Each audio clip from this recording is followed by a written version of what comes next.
Hey there, Bricksters and Lego friends, Twoloosebricks here, and I am here with a little build.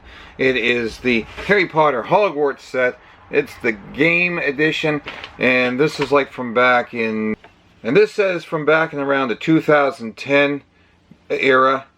So we're going to build this today, and we're actually going to put this on the display in the middle of the Harry Potter display.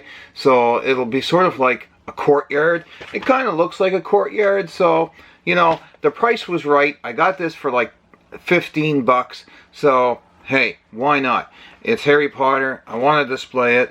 And I don't really want to play it as a game. So that's where it's going to go. So I think that's going to look really cool. So let's get into the build. We'll probably make this a time lapse. But let's get into it, okay?